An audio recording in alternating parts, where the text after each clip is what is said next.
Is Macbeth an ideal hero or is he a villain?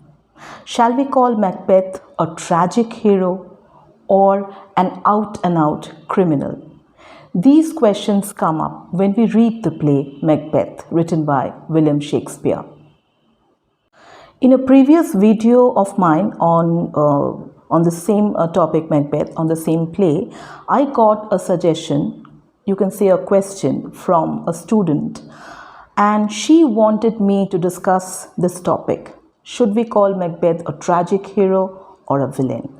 So thank you, Aishwarya, for this interesting question.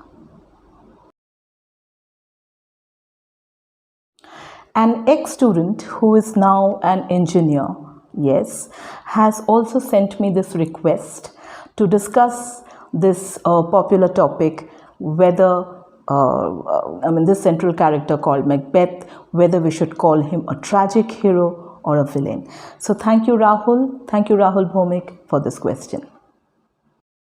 Hi, ma'am. I have a question from Macbeth. My question is, why is Macbeth called a tragic hero? Why is Macbeth called a tragic hero?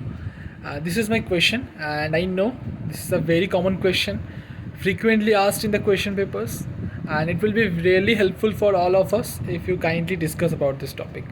Thank you, ma'am.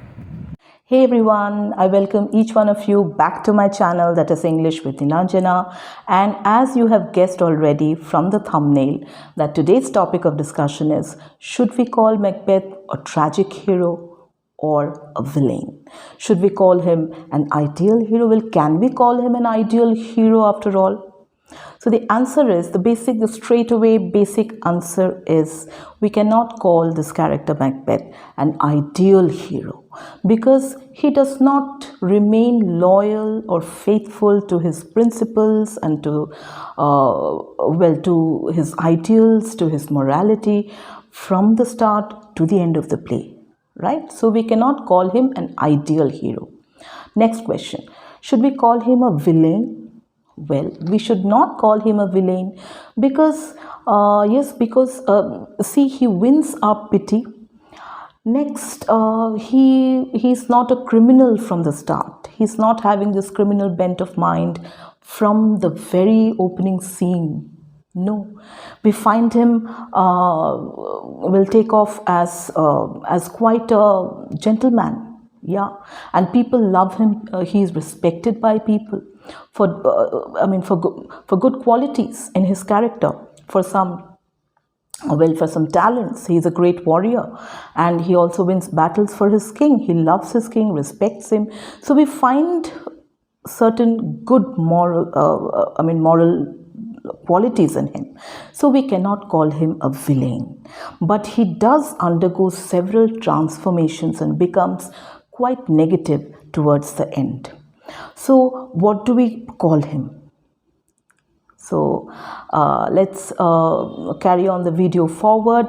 But this we should definitely keep in mind that we should not call him a villain. We cannot call him an ideal character or an ideal hero also. But what should we call him? A tragic hero. So let us carry the video forward.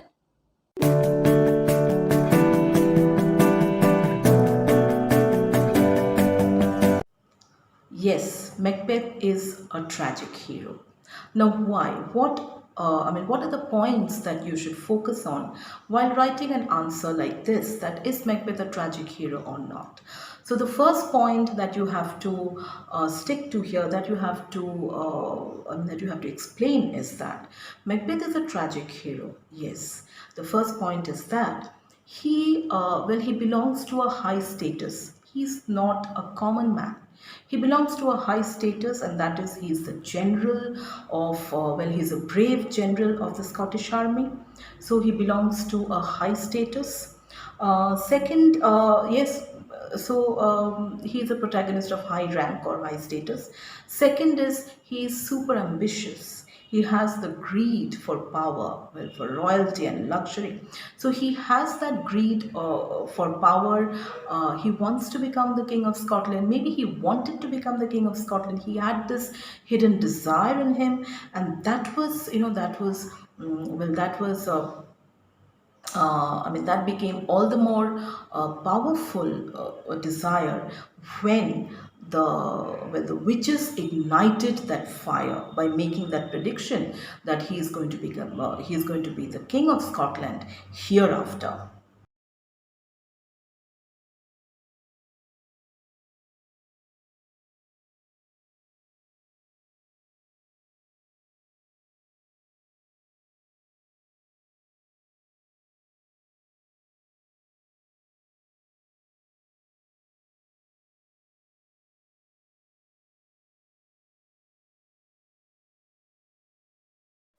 The third point is that there is a tragic flaw in his character.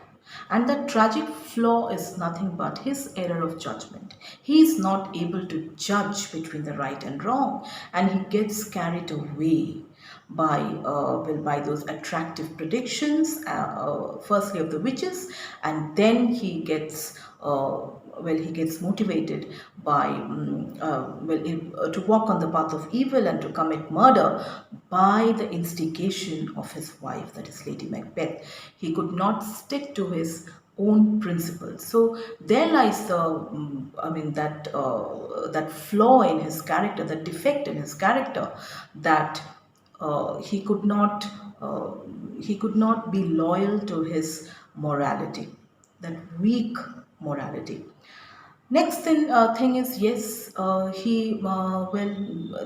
tragedy of Macbeth is that he commits wrongs, he commits murder, he gets people murdered, or he gets people butchered, like he goes to Macduff's home, and he murders Macduff's wife and his poor son. So these are very tragic flaws in his character, that of committing murder and of walking on the path of evil, of butchering and all.